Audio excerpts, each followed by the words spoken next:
ऋषि पंचमी व्रत कथा। सतयुग में विदर्भ नगरी में शयनजीत नामक राजा हुए थे। वह ऋषियों के समान थे। उन्हीं के राज में एक कृषक सुमित्रा था। उसकी पत्नी जयश्री अत्यंत पतिव्रता थी। एक समय वर्षा ऋतु में जब उसकी पत्नी खेत में कामों में लगी हुई थी तो वह रजस्वाला हो गई। उसको रजस्वाला होने का पता लग गया, फिर भी वो घर के कामों में लगी रही। कुछ समय बाद दोनों स्त्री पुरुष अपनी अपनी आयु भोग कर मृत्यु लोक को प्राप्त हो गए।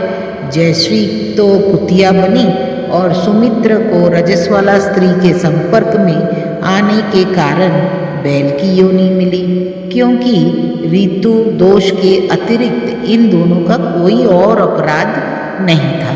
इसी कारण इन दोनों को अपने पूर्व जन्म का समस्त विवरण याद रहा। वे दोनों कुतिया और बैल के रूप में उसी नगर में अपने बेटे सुचित्र के यहाँ रहने लगे। धर्मात्मा सुचित्र अपने अतिथियों का पूर्ण सत्कार करता था। अपने पिता के श्राद्ध के दिन उसने अपने घर ब्राह्मणों को भोजन करने के लिए नाना प्रकार के भोजन बनवाए हुई थी तो एक सर्प ने रसोई घर में बर्तन में विष वमन कर दिया। कुतिया के रूप में सुचित्र की माँ कुछ दूर से सब देख रही थी। पुत्र की बहू के आने पर उसने पुत्र को ब्रह्मा हत्या के पाप से बचाने के लिए उस बर्तन में मुंह डाल दिया। सुचित्र की पत्नी चंद्रवती से कुतिया का यह कृत्य देखा न गया और उसने चूल्हे में से जलती लकड़ी निकालकर कुतिया को मारी। बेचारी कुतिया मार खाकर इधर उधर भागने लगी। चौके में जो झूठन आदि बची रहती थी वो सब सुचित्र की बहू उस कुतिया को डाल देती थी, लेकिन क्रोध के कारण उसने वो भी बाहर फिकवा दी। सब खाने का सामान फिकवा कर बर्तन साफ करके दोबारा खाना बनाकर ब्राह्मणों को खिलाया।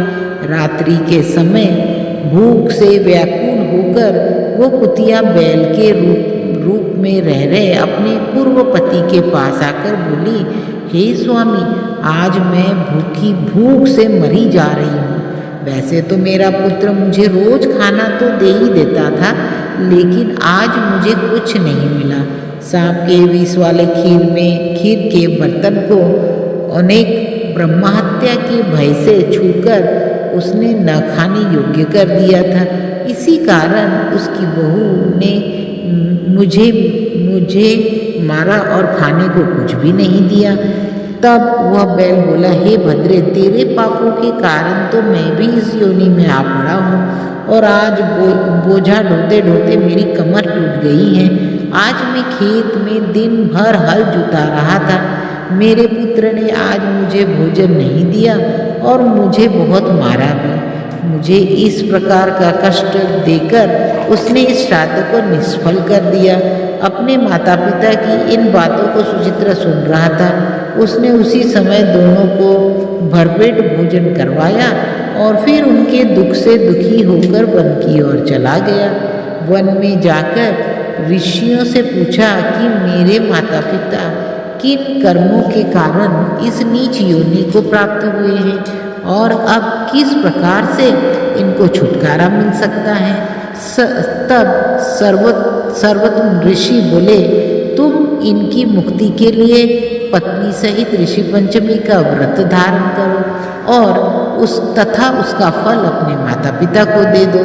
भाद्रपद महीने की शुक्ल पंचमी को मुख शुद्ध करके मध्याय में नदी के पवित्र जल में स्नान करना और नए रेशम कपड़े पहनकर अरुंधति सहित सप्त ऋषियों का पूजन करवाना। इतना सुनकर सुचित्र अपने घर लौट आई। वह अपनी पत्नी सहित विधि विधान से पूजन व्रत किया। उसके पुण्य से माता पिता दोनों पशु योनि से छूट गए और इसीलिए जो महिला श्रद्धापूर्वक ऋषि पंचमी का व्रत करती हैं वो समस्त संसार